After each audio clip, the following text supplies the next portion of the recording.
8वां अध्याय। अब जो बातें हम कर रहे हैं उनमें सबसे बड़ी यह है कि हमारा ऐसा महायाजक है जो स्वर्ग पर महामहिमन के सिंहासन के दाहिने जा बैठा है और पवित्र स्थान और उस सच्चे तंबू का सेवक हुआ जिसे किसी मनुष्य ने नहीं वरन परमेश्वर ने खड़ा किया था। क्योंकि हर एक महायाजक भेंटें और बलिदान चढ़ाने के लिए ठहराया जाता है, इस कारण अवश्य है कि इसके पास भी कुछ चढ़ाने के लिए हो। और यदि वो पृथ्वी पर होता तो कभी याजक न होता, इसलिए कि व्यवस्था के अनुसार भेंट चढ़ाने वाले तो हैं जो स्वर्ग में की वस्तुओं के प्रतिरूप और प्रतिबिंब की सेवा करते हैं। जैसे कि जब मूसा तंबू बनाने पर था तो उसे ये चेतावनी मिली कि देख, जो नमूना तुझे पहाड़ पर दिखाया गया था उसके अनुसार सब कुछ बनाना। तंबू के बनाने में अत्यधिक सावधानी की आवश्यकता थी, क्योंकि तंबू स्वर्ग का प्रतिरूप था। यदि कोई स्वर्ग को देखना चाहे तो उसे तंबू का ध्यानपूर्वक अध्ययन एवं अवलोकन करने दो। यीशु ने इस लौकिक मंदिर में प्रवेश नहीं किया जिसे हेरोदेस ने बनवाया था। उसने तो स्वर्ग प्रवेश किया जिसका ये लौकिक मंदिर मात्र प्रतिरूप था, ये मात्र स्वर्ग का प्रतिबिंब था। हमारे महायाजक ने स्वर्ग में प्रवेश किया जहां वह परमेश्वर के समक्ष हमारा प्रतिनिधित्व कर रहा है। यदि हम पुराने नियम में तंबू के विषय में पढ़कर समझ लें कि वह कैसा था तो हम स्वर्ग और स्वर्गीय मर्म को जान लेंगे। पर उसको उनकी सेवकाई बढ़कर मिली, क्योंकि वह और भी उत्तम वाचा का मध्यस्थ ठहरा जो और उत्तम प्रतिज्ञाओं के सहारे बांधी गई थी। निर्गमन 18 में व्यवस्था के संबंध में इजराइल के साथ परमेश्वर की वाचा को पढ़ने से ज्ञात होता है कि यह वाचा इजराइल की निष्ठा एवं आज्ञाकारिता पर निर्भर थी। इसलिए अब यदि तुम निश्चय मेरी मानोगे और मेरी वाचा का पालन करोगे तो सब लोगों में से तुम ही मेरे निज धन ठहरोगे। जो बातें तुझे इजराइलियों से कहनी है वे यही हैं।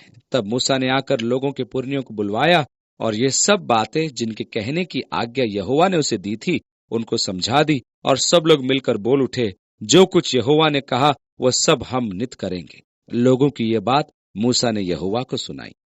यह एक सप्रतिबंध या शर्तों पर आधारित वाचा थी। इस्राएल ने प्रण तो किया, परंतु उन्होंने परमेश्वर की वाचा को नहीं माना। यह प्रथम वाचा अमान्य हो गई क्योंकि इस्राएल ने परमेश्वर के आदेशों का पालन नहीं किया। मसीह नई और उत्तम वाचा का मध्यस्थ है। इसमें प्रतिज्ञाएं भी उत्तम हैं। इसका कारण है कि यह मनुष्य की आज्ञाकारिता पर निर्भर होने की अपेक्षा परमेश्वर की विश्वास योग्यता पर निर्भर है। यह मानव के कर्मों पर नहीं परंतु परमेश्वर के कार्य पर आधारित है, अतः यह स्थायी है। नया नियम पुराने नियम से श्रेष्ठ है क्योंकि यह उत्तम प्रतिज्ञाओं और मसीह यीशु में परमेश्वर के सिद्ध कार्य के निष्पादन पर आधारित है। यीशु ने एक ही बलिदान दिया है जो सदाकाल का है। यह प्रतिबंध मात्र एक ही है और वह है मसीह यीशु में विश्वास रखना। यह एक हृदय परिवर्तन की प्रक्रिया है जिसमें परमेश्वर हमें आत्मा के जीवन द्वारा मसीह में जीवन प्रदान करते हुए मसीह के रूप में हमें ढाल देता है। यह कार्य न तो हम अपनी क्षमता में कर पाए थे और न ही व्यवस्था के द्वारा। वह जो कानून का पालन करता है उसके लिए संतरी की आवश्यकता नहीं होती। जब नियम मनुष्य के मन में व्याप्त हो तो उसे संविधान की क्या आवश्यकता। उसके लिए नियम में रहना बोझ नहीं वरन स्वभाव हो जाता है।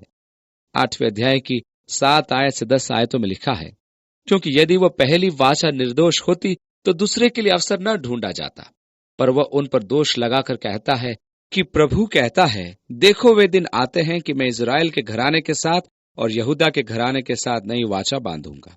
यह उस वाचा के समान न होगी जो मैंने उनके बाप दादों के साथ उस समय बांधी थी जब मैं उनका हाथ पकड़कर उन्हें मिस्र देश से निकाल लाया, क्योंकि वे मेरी वाचा पर स्थिर न रहे और मैंने उनकी सुधि न ली। प्रभु यही कहता है। फिर प्रभु कहता है कि जो वाचा मैं उन दिनों के बाद इजराइल के घराने के साथ बांधूंगा वो यह है कि मैं अपनी व्यवस्था को उनके मनों में डालूंगा और उसे उनके हृदय पर लिखूंगा, और मैं उनका परमेश्वर ठहरूंगा और वे मेरे लोग ठहरेंगे।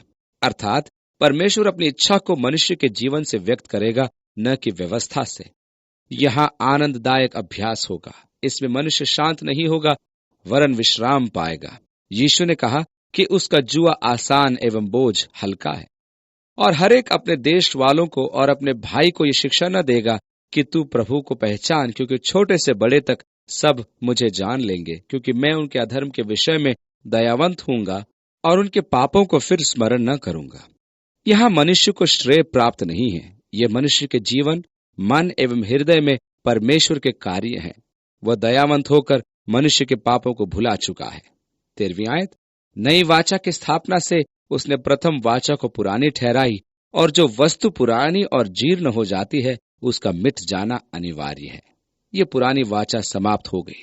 सन 70 में याजक तंत्र समाप्त हो गया। कट्टर यहूदी भी पुरानी वाचा को भुला चुके हैं, क्योंकि न तो मंदिर रहा न याजक।